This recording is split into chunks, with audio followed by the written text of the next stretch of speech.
Hello, and welcome to the Coffee Chat Show with me, Jody Misiak. This is take two because when I went live on my computer, for some reason, the microphone didn't pick up, and I can't seem to have it pick up. So here I am on my cell phone. So let's do it again. I would love to have my coffee, but I don't want to wobble the camera too much. So you can grab your coffee or tea and come chat with me today. And today we're talking about spending more time with your partner.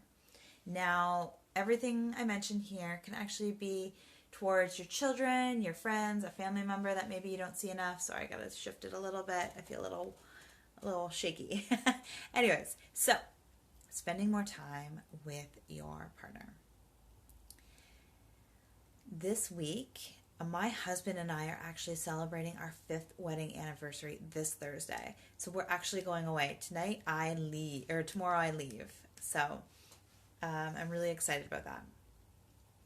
I also want to take a moment to just let you know that it's okay that if you don't feel like you're spending enough time with your partner, friends, or family. It is okay to be where you are right now. And if you are feeling a little guilty that you don't spend enough with your partner, you're not alone. This is one of the number one thing, not the number one, but it's up there on the list of things that moms feel guilty about, are not spending enough time with their partner or spouse. And it happens. We, get busy. If you have young kids like me, you're busy running around with them. So in this moment, just take a deep breath in and out. And just know that it's okay to be where you are right now, regardless of what that looks like. And if you do want to spend more time with your husband, if you've been following me, you know the number one thing I'm going to say: schedule it in. When you schedule it in, it's going to happen a little bit more than not. Now, it might not, and that's okay. It's scheduling it in and then being consistent about it. My husband and I have date nights every Friday. Now, this isn't crazy. We don't get all dressed up or anything. It's just the night that it doesn't matter what else needs to get done.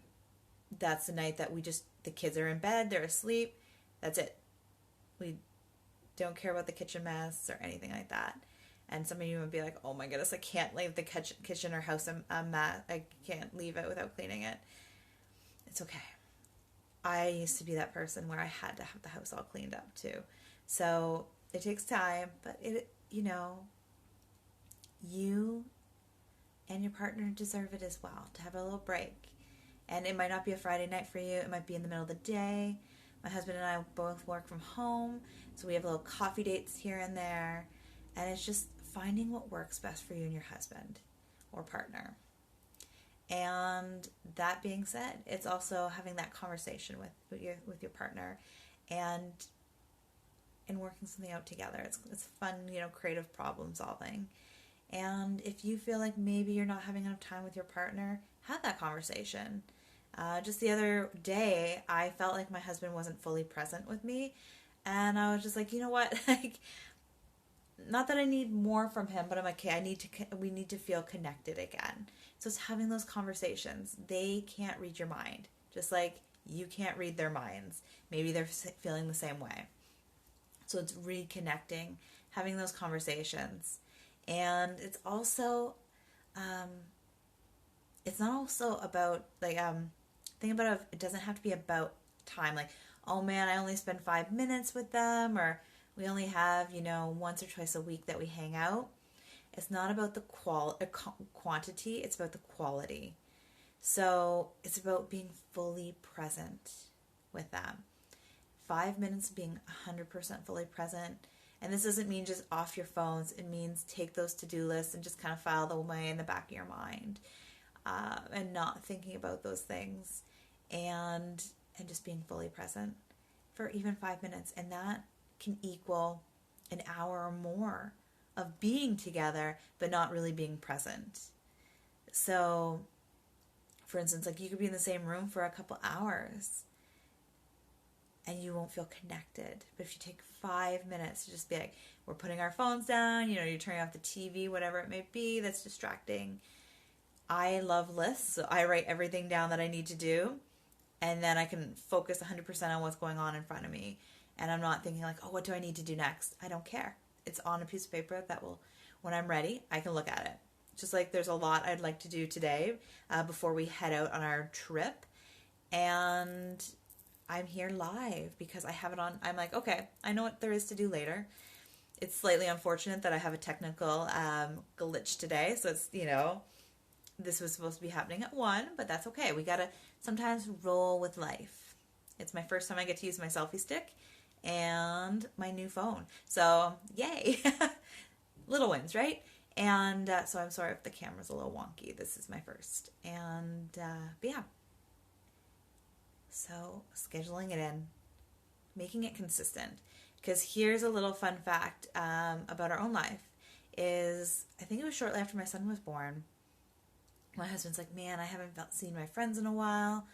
I don't feel connected. Or he would try and do things with his friends, and it never lined up. So I said, how about you pick a night that works for you and him, and then just do every week. Consistency. And then it happened more often, like regularly, really. And then, of course, this week, he's not going to be able to because we're going away. And like that happens. But it's being as consistent as you can, and then kind of letting life kind of lead you along too. It's not going against the current, but it's having a plan, keeping it consistent as best as you can as a parent, and rolling with life as it goes. And but yeah, so I hope that helps. And just, it's really about the intention bucket. And I did mention this in the first one. It's always fun redoing a live that I've done completely, and kind of keeping it full still. But even think of your kids. Like, I know this is all about spending time with your partner, but think of kids too. I recently, just actually this past weekend, we were really focused on a lot of getting things done on Saturday. And at the end of the day, I could tell the kids didn't quite have enough of their attention bucket full. So you can think about this as spouses too, or even friends. Like, your bucket needs to get filled. And so, like, same goes with your kids. If you're finding that they're, acting out or different things, like, okay, is their attention bucket full? Or have I been, so busy doing things? And that goes with spouses and friends as well.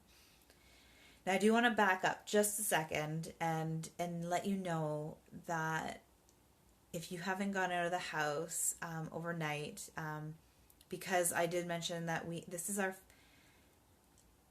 Now I have this live and the live, first one in my head, so I'm not sure if I said this right. So if I did, I apologize.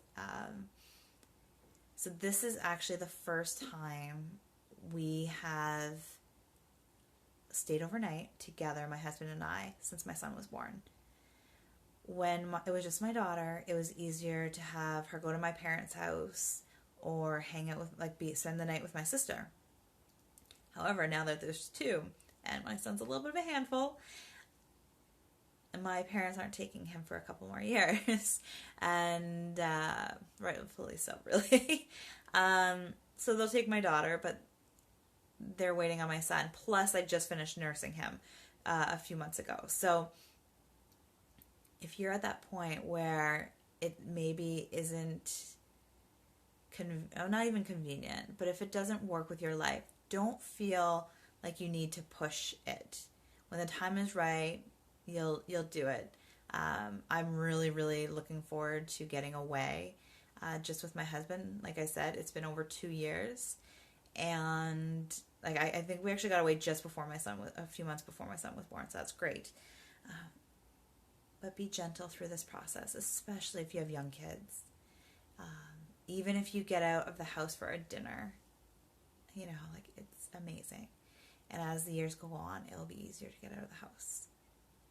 And so know that just, you got to kind of go with what works for you and your family, and really listen to your intuition, and just know that if you haven't, you're like, man, I haven't got out, and maybe your kids are 5 or 6 and you still haven't. Be gentle on yourself. And you can even ask yourself, like, why? Maybe you're not ready yourself. Maybe you're like, okay. Or maybe you're making excuses too. Just be honest with yourself, regardless of what it is. And maybe you're not ready, and that is okay too. So love yourself through this process, and know that wherever you are right now is okay.